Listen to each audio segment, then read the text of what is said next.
Hi, this is Sonia from An Enthusiastic Reader. The long wait is over. It's time to reveal my secret project. And this whole thing was part of the Remember December project because it's a different format. And all of the origins of the Remember December theme and sponsors and hosts and everything are in the description box too. I think we've all heard all the people who are sponsoring this in many other videos, which this is such a fun theme, and I'm so glad that I'm participating in it. I started thinking about this project about a year ago, and for various reasons, I just didn't get it together to do the work. And so this year, I decided to take November and try to work on a project that I really wanted to work on, which was inspired by the idea of recreating the layout of this old Charles Dickens Christmas book of Dickens. But in case you don't know this about me, I design books, or I do book layouts mostly for self-published authors and small literary organizations. And it's been that's been really fun for me. A lot of times I will do the covers, and so I have a background in this, and I do have a couple of clients that I still work for. And so this is something that I really love doing, is trying to do book layouts. I mean, not trying, I actually do book layouts. Lots of poetry, though. I work for one poetry journal called Think Journal, which comes out twice a year, and it has mostly formal poetry from people all over the world. And so I really enjoy that. And I have worked with a literary organization that does anthologies, and sometimes I have private clients. And so this is kind of what I do. It's not lucrative, and it's not something that is like a full-time job, but it's something that I do on the side. So the inspiration point was recreating the layout of this, which is a complete series of books that I have, because when my mother-in-law died, she gave us a bunch of books. She was a librarian, and she had this whole Black's Readers Service Company set of books of classic literature. There's Shakespeare sonnets. There is a book of Chekhov. I will insert a clip here of the entire collection together.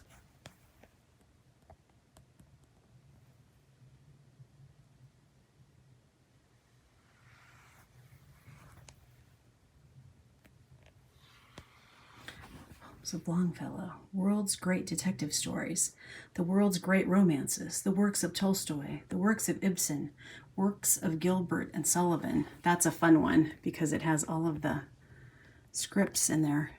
The works of Hawthorne, the works of Kipling, Chekhov, Browning, Cellini, Emerson, Doyle, and Swift. Isn't that fun to say? The Walter J.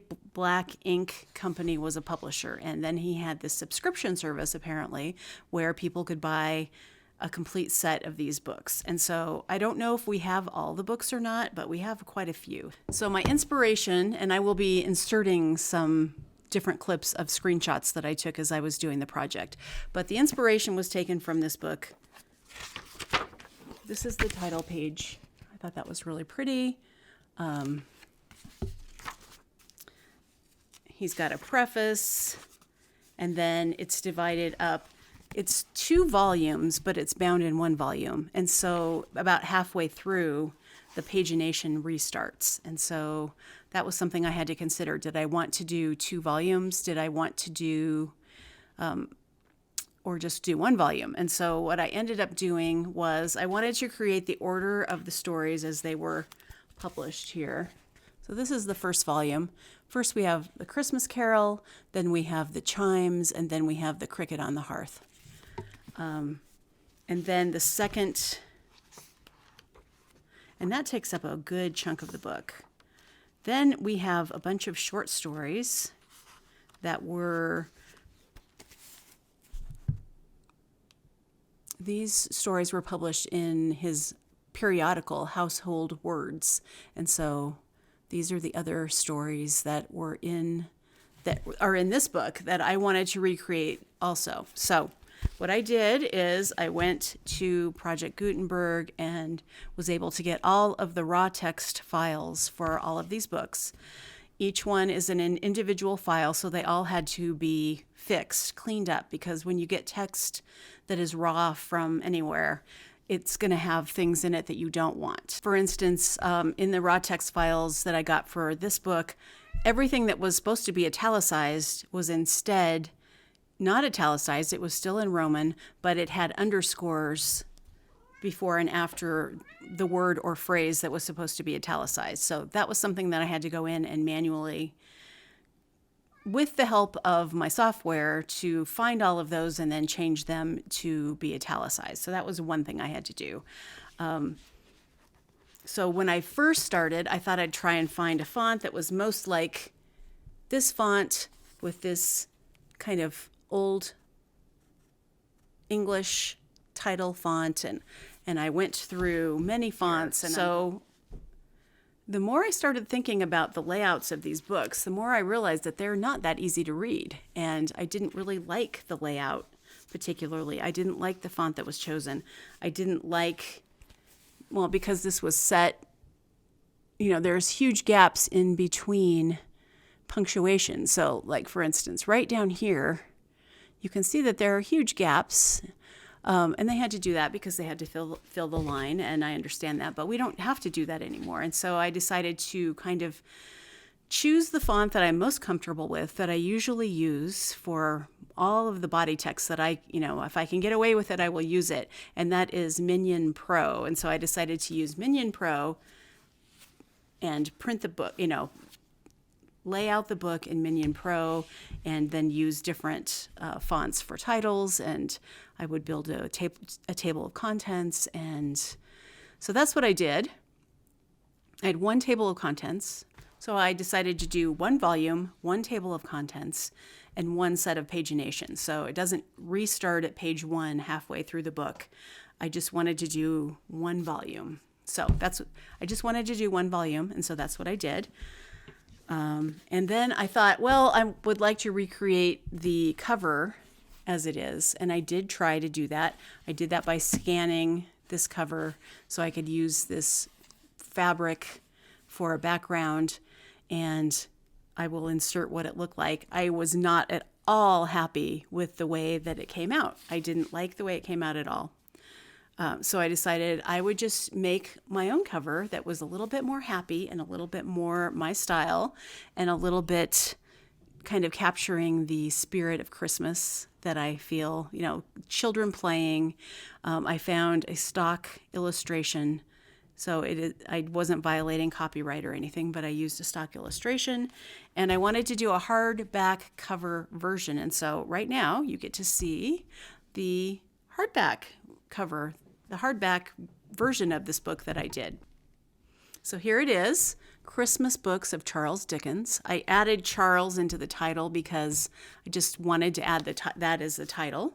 So this is the illustration, children decorating building and decorating a snowman. I thought that looked wintry, fun, mildly Christmassy. And then here is the back cover, where I use a quote from the Chimes, which says, "So may the new year be a happy one to you, happy to many more whose happiness depends on you." Charles Dickens, the Chimes. And so I did this really pretty back cover. And then I did the spine, which I really like the spine. Put a Christmas ornament on the spine. So I thought that was pretty. Here's the title page, Christmas Books of Charles Dickens, 1-volume edition. And I called the press that I'm using Read Enthusiastically Press, based on my YouTube name. And then I did a little preface that talked about the inspiration for the book design and talking a little bit about the publishing company that originally published these books. And then I did the table of contents, which I think turned out really pretty. Oops.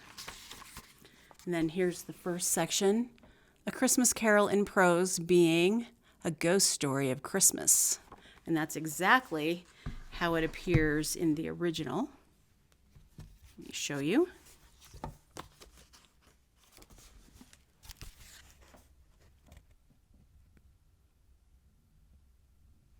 So I was trying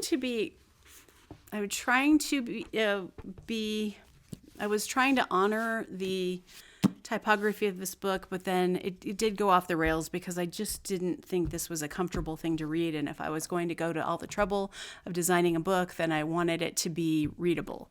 Now, I was generally very happy with this. I used a company that's a self-publishing company. They print books called lulu.com. And I think for the most part, it's a decent quality book. Is it perfect? No. Print on demand is usually not going to be, it's not going to be the quality that you got from a traditional printer. But I liked it. My problem with it is that I didn't think the gutter, which is the space between the words and where it goes into the page where it's pasted, was deep enough. I wish that there was a little bit more white space, especially as you get deeper into the book, because look how close that is. I like the ample white space on the outside margin, and it just felt kind of crowded to me. So all in all, I was happy with the way it came out, but I knew that if I were to redo it, I would probably change the margins. Now that would add pages to the book, which would make it more expensive. So that's always something you have to consider, is that you don't necessarily want to, add to the cost of the book. So then my next step was, I wanted to see if I could reconfigure the inside so that it had a little bit more of an inside margin. But I didn't necessarily want to do another hardback, so I thought it would be fun to see what a paperback version of this book would look like. And so this came in the mail yesterday. I've been waiting for it. This is the paperback version. It's 5x5 by 8x5, so it's not a full 6x9 trade paperback size. This is what they call a journal size. So it's a little bit smaller. You can hold it in your hands. If I had gone for the full 6x9, it would have had fewer pages probably, but I thought that was okay. So that's the cover. And then I decided, I'll change the color scheme. Instead of doing white background with green text, I would do green background with white text. And so I think it pops a little bit more to have it this way. And here's the back, same quote as before, but I like it better in the Christmassy green color. So I thought that was, I really enjoyed the way that looked. And then the inside is exactly the same, except that I did reduce the point size of the font by 0.5 point. So we've got a little bit more dense text here. And even though I did change the interior margins so that there would be more room in the gutter, the paperback just doesn't really show you that. So I'm glad I did change it, because it still is a very tight gutter. It's like, so again, I'm not sure. You'd have to break the spine probably to be able to read it. So that was something to consider, but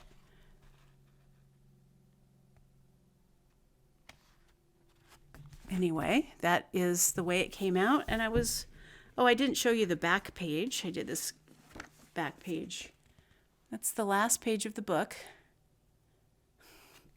And so this was my project, and it was really fun. I enjoyed doing it. And the last thing that I did was I created an EPUB file based on this. And so I do have available to anybody who would be interested in it for free. I'm not selling anything. That I can give you a link to my Dropbox, which has the EPUB file, and then you would just get it on your reading device, however you do that. If you have a Kindle, you have a Kindle email address, and you can email yourself Word documents, PDFs, I believe, and EPUB files, and then they are in your library. So the EPUB file that I have does include the front cover. So you get this as the first. So this would show up in your library as the cover. And then the whole rest of the book is the same, except I don't think I didn't use the preface that I wrote, because this was all about print, and the EPUB file is basically just, it's a Kindle file. You can choose your font, you can choose your background, you can choose point size and everything for readability's sake. So the actual design of this does not come through in the EPUB file, but it is available. I don't want to post just an open link to my Dropbox on my YouTube channel. So if you are interested in having a free EPUB file of this book, I would be happy to get it to you. You just need to send me an email address. And so contact me at my email, which is in the notes.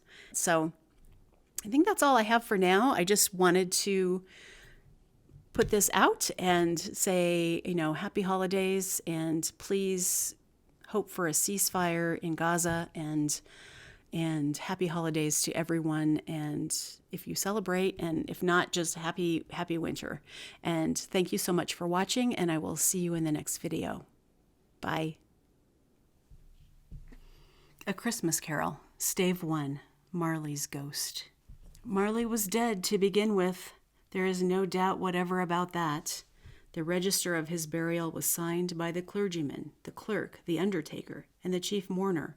Scrooge signed it, and Scrooge's name was good upon change for anything he chose to put his hand to. Old Marley was dead as a doornail. Mind, I don't mean to say that I know of my own knowledge what there is particularly dead about a doornail. I might have been inclined myself to regard a coffin nail as the deadest piece of ironmongery in the trade, but the wisdom of our ancestors is in the simile, and my unhallowed hands shall not disturb it, or the country's done for. You will therefore permit me to repeat emphatically that Marley was as dead as a doornail.